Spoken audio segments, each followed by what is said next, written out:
பாருங்கள், இன்றைக்கி சாட்டர்டே என்ன சமையல் பண்ணோன்னு பார்ப்போம்.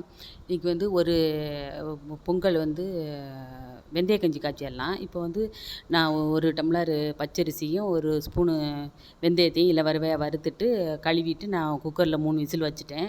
உப்பும் போட்டு கல் உப்பும் போட்டு இப்போ ஒரு தேங்காவை வந்து உடச்சி மிக்சியில் அடிச்சுட்டு பால் புழிஞ்சு வச்சுருக்கேன் நான். இப்போ இது வெந்துருச்சு. எடுத்து இதில் இப்படியே சாப்பிட்றனாலும் சாப்பிட்லாம். இப்போ அந்த பாலை ஊற்றி நல்லா கலக்கிட்டு நல்லா கஞ்சியாக குடிச்சிட்டோம்னா ரொம்ப நல்லது. அல்சருக்கெல்லாம் இது ரொம்ப நல்லது. வாரத்தில் இப்போ வெயில் காலம் வந்துருச்சுல்ல, வாரத்தில் ஒரு வாட்டி இது நான் செய்வேன். இப்போ இனிமேல் ரொம்ப நல்லது. நான் ஊருக்கு போயிட்டு வந்ததுனால வீடியோ போட முடியலை. இப்போ தான் இன்றைக்கி தான் போடுறேன் நான். கொஞ்சம் கேப் விழுந்துருச்சு. இதை பாருங்கள், சூப்பராக இருக்கும். க்ரீமியாக இருக்கும், நல்லாயிருக்கும். நல்லா குடிக்கிறதுக்கு வயிறு புண்ணுக்கெல்லாம் ரொம்ப நல்லது. இப்போ ஒரு நார்த்தங்காய் ஊறுகாய், ஊர்லேருந்து ஒரு நார்த்தங்காய் கொண்டு வந்தேன். இதை ஊறுகாய் போட்டுடலாம். ஒரு 5 நார்த்தங்காயை கழுவிட்டு கொஞ்சோண்டு மஞ்சத்தூள், கல் உப்பு போட்டு முழுந்துற அளவுக்கு தண்ணி வச்சு ஒரு 3 விசில் வச்சிடலாம். நல்லா முழுந்துற அளவுக்கு தண்ணி பிடிச்சிக்கலாம். இது ரொம்ப நல்லது. இந்த ஊறுகாய் ரொம்ப நல்லாயிருக்கும். நல்லா கலக்கி விட்ருங்க. அந்த உப்பு மஞ்சத்தூள்லாம் ஒன்றா கலக்கிற மாதிரி கலந்துட்டு அது வச்சுருங்க. அது ஆறட்டும். இப்போ இது வந்து நான் பிரியாணி செய்ய போகிறேன், சிக்கன் பிரியாணி. அதுக்கு வந்து ரைஸ் வடித்து வச்சுக்குவேன் நான் எப்போதும். இப்போ பட்டை, லவங்கம், இஞ்சி, பூண்டு, பச்சை மிளகாய், இப்போ தயிர், சிக்கன் ஒரு 3/4 கிலோ வச்சுருக்கேன். 3/4 கிலோ அரிசி, 3/4 கிலோ சிக்கனு. இது வந்து புதினாவும் கொத்தமல்லியும், பிரியாணி பவுட்ரு 1, 3 தக்காளி, 3 வெங்காயம் எல்லாம் எடுத்து வச்சுங்க. நான் முன்னாடியே போட்டிருக்கேன். கொஞ்சோண்டு நெய் எடுத்து வச்சுக்கலாம். இது ஆறினோடனே திறக்கலாம். இப்போ இது நல்லா ஆறினோடனே கட் பண்ணலாம். இது வெந்துருச்சு, இறக்கிட்டான். இப்போ ஒரு பிரியாணி சட்டி வச்சுட்டு அதில் எண்ணெய், நெய் பாதி பாதி ஊற்றிங்க. இந்த பட்டை, லவங்கம், அன்னாசி பூ, பிரிஞ்சி இலை, கசகசா எல்லாத்தையும் போட்டு, சோம்பு எல்லாம் போட்டு நல்லா வதக்கிங்க. அது பொரியட்டும். பொரிஞ்ச பிறகு வெங்காயம் போட்டுக்கலாம்.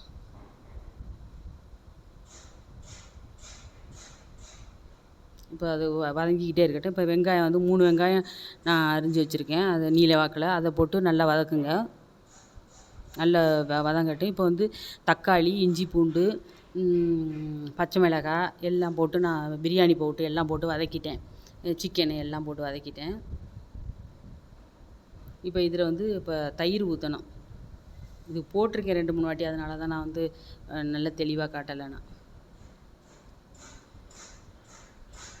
இப்போ அது எண்ணெய் பிரிஞ்சு வர்ற வரையும் நல்லா வதக்கட்டும். அப்போ தான் வந்து இந்த சிக்கனில் உள்ள தண்ணி இதெல்லாம் உறிஞ்சு நல்லா வதக்கும். இப்போ தயிர் 2 ஸ்பூன் போட்டுக்கலாம். போட்டுக்கிட்டு நல்லா சேர்த்து வதக்குங்க.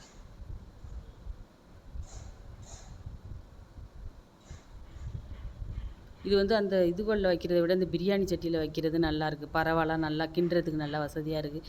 இதே கடாயில் வச்சோம்னா அது கூராக இருக்குல்ல, அவ்வளவா வதக்க முடியலை. இப்போ இந்த அரைக்கட்டு புதினாவும் கொத்தமல்லியும் நல்லா அலசிட்டு கட் பண்ணிவிட்டு போட்டுங்க.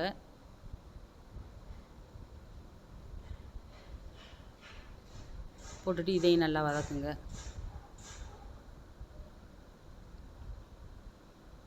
ஊர்லெலாம் ஒரு நாள் தானே போனோம். அதனால் சமையல்லாம் பண்ணலை. அப்படியே இருந்துட்டு ஒரு நாளையிலே ஒரு கல்யாணம், அதை முடிச்சுட்டு உடனே வந்துட்டோம். ஒரே பரபரப்பு. இப்போ இதை வந்து வடித்து வச்சுருவேன். நான் எப்போதுமே பிரியாணி ரைஸை வந்து ஒரு முழுசாக வேகலை, 3/4 பதம், ஒரு அரை பதம் வெந்தோடனே வடித்து வச்சுருவேன். இது நல்லா இது சிக்கன்லாம் முழுந்துற அளவுக்கு நல்லா தாராளமாக தண்ணி ஊற்றிங்க. அது நல்லா வேகட்டும். அதிலே கல் உப்பு போட்டு வச்சுருவோம். மூடி வச்சுருங்க. இது நல்லா வெந்துக்கிட்டு இருக்கட்டும். இப்போ பாருங்கள், நல்லா வெந்துருச்சு. சிக்கன் தானே, மட்டன்னா குக்கரில் வைக்கணும். இது சிக்கன் இதிலே வெந்துடும். இது இப்போ வடித்து வச்ச சாதத்தை வந்து அதில் போட்டு நல்லா கிண்ட வேண்டியதுதான். இதிலே மீதம் இருக்க அந்த தண்ணியில் வந்து இது வந்து நல்லா அந்த ரைஸ் வெந்துக்கிறோம். தம் வச்சிட்டோம்னா நல்லா உதிரி உதிரியாக நீட்டாக வந்துடும். இது 3/4 கிலோ சிக்கனுக்கு நான் 3/4 கிலோ ரைஸ் போட்டிருக்கேன். இப்போ மீதம் இருக்க நெய் அதில் ஊற்றிடலாம். நெய் கொஞ்சம் கம்மியாக தான் இருக்குது, பரவாயில்லன்ட்டு ஊற்றுறேன். இன்னும் கொஞ்சம் இருந்தால் ஊற்றலாம். நல்லா கிண்டி விட்ருங்க. கிண்டி விட்டுட்டு அப்படியே நல்லா சமப்படுத்திட்டு தம் வச்சிடலாம். இப்போ கீழே ஒரு தோசை கல் வச்சுட்டு அது மேலே தூக்கி இந்த சட்டியை வச்சுருவோம். பிரியாணி சட்டியை வச்சுட்டு இதில் வந்து நியூஸ் பேப்பர் வைப்பேன், இல்லைன்னா துணி வைப்பேன். 2மே இல்லை. இப்போ அப்படியே நல்லா மூடி வச்சுட்டு அது மேலே இந்த குக்கரை தூக்கி வெயிட்டுக்காண்டி வச்சிடலாம். கொஞ்சம் சூடாகவும் இருக்குது, அதனால் நல்லாயிருக்கும். அப்படியே தூக்கி அதை வச்சுருவோம் குக்கரை. கொஞ்சம் நேரம், ஒரு 5 நிமிஷம் ஆயிடுச்சு. இப்போ பாருங்கள், உதிரி உதிரியாக சிக்கன் பிரியாணி ரெடி. இங்கே தான் நான் நல்லா வசதியாக செய்யலாம். அங்கெல்லாம் அவ்வளவா எல்லா சாமானையும் இங்கேருந்து எடுத்துக்கிட்டு போகணும். எடுத்துகிட்டு போயிட்டு அது ஒன்றும் பத்தாமல் இருக்கும். அதனால் வந்து செய்கிறதில்ல. கொண்டு போயிட்டு சமைக்கிறதுக்கு எல்லாம் கொண்டு போயிட்டு நான் திருப்பி கொண்டு வந்துட்டேன். ஒரு நாள் ரொம்ப லேட்டாக கொண்ட பஸ் விட்டான். அதனால் என்னால் சமைக்க முடியலை. கல்யாணம் முடிச்சுட்டு வந்துட்டோம்.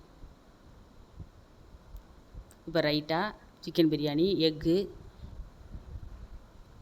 வாங்க சாப்பிட்லாம். பிரியாணிக்குன்னு வெட்டி வாங்கலை நாங்கள்.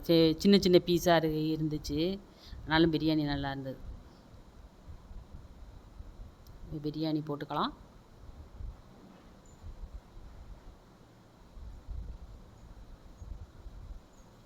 பாருங்கள், சின்ன சின்ன பீஸாக இருக்கனால தெரியலை உங்களுக்கு. லெக் பீஸாக இருந்தால் அப்படியே தெரியும். இருந்தாலும் ஊருக்கு போயிட்டு அலைஞ்சு கிளைஞ்சி வந்ததில் எனக்கு கஞ்சி குடித்தாதான் தேவலான்னு வருது. இதெல்லாம் எனக்கு இப்போ பிடிக்கல. முட்டை வச்சுக்கலாம், ரைட்டாக வச்சுக்கலாம். வாங்க சாப்பிட்லாம். இப்போ இது வந்து ஆறிடுச்சு. இப்போ எடுத்து கட் பண்ணலாம். இந்த நார்த்தங்காய் ஊறுகாய் வந்து ரொம்ப நல்லது. ரொம்ப நல்ல உடம்புக்கும் நல்லது. நல்ல சாம்பார் சாதம், ரசம் சாதம், கஞ்சி, இதுக்கு எல்லாமே, ரசத்துக்கு எல்லாருக்குமே சூப்பராக இருக்கும் அது.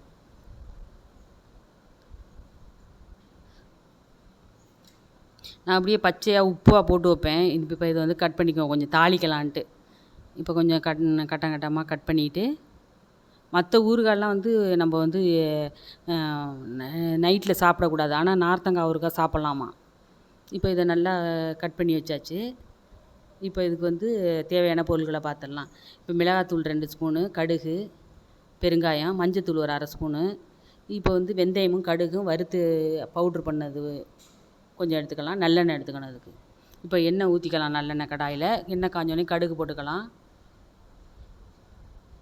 கடுகு நல்லா வெடிக்கட்டும். வெடித்தோடனே பெருங்காயம் போட்டுக்கிட்டு இந்த கட் பண்ணி வச்சுருக்க நார்த்தங்காயை எடுத்து நல்லா வதக்கணும். வதக்கிட்டு நல்ல பெரிய ஸ்பூனால் 2 ஸ்பூன் மிளகாத்தூள் போட்டுக்கணும். நல்லா போட்டுக்கிட்டு நல்லா வதக்கணும். அந்த எண்ணெயிலே கொஞ்சம் கொஞ்சம் தண்ணி இருக்கும்ல, அதுவும் நல்லா வாங்கிடும். இப்போ 1/2 ஸ்பூனு மஞ்சத்தூள் போட்டு அதையும் நல்லா வதக்குங்க. தூள் உப்பு ஒரு பெரிய ஸ்பூனால் 1 ஸ்பூன் போட்டுக்கிட்டு அதையும் வதக்கிட்டு, இந்த வெந்தயமும் கடுகும் வறுத்துட்டு பவுட்ரு பண்ணி வச்சுருக்கோம்ல, அதில் ஒரு 1/2 ஸ்பூன் போட்டு நல்லா வதக்குங்க. தண்ணியெல்லாம் ஊற்றக்கூடாது. அதிலே சுள்ள வதக்கிட்டு, இது இப்போ வெல்லம் கொஞ்சம் போட்டுங்க. அது நல்லா வதக்கி ஆறினோடனே எடுத்து ஒரு பாட்டிலில் வச்சிட வேண்டியது. அப்பப்போ ஃப்ரிட்ஜில் வச்சுக்கிட்டு வெயிலில் எடுத்து அப்பப்போ வச்சுங்க. ரொம்ப நல்லாயிருக்கும். வெளியிலே வைக்கக்கூடாது. ஃப்ரிட்ஜில் வச்சுங்க. வெயில் இருக்கப்போ வெயிலில் வச்சுக்கலாம். ரொம்ப நல்லாயிருக்கும். வாங்க சாப்பிட்லாம். லைக் பண்ணுங்கள், ஷேர் பண்ணுங்கள், சப்ஸ்கிரைப் பண்ணுங்கள்.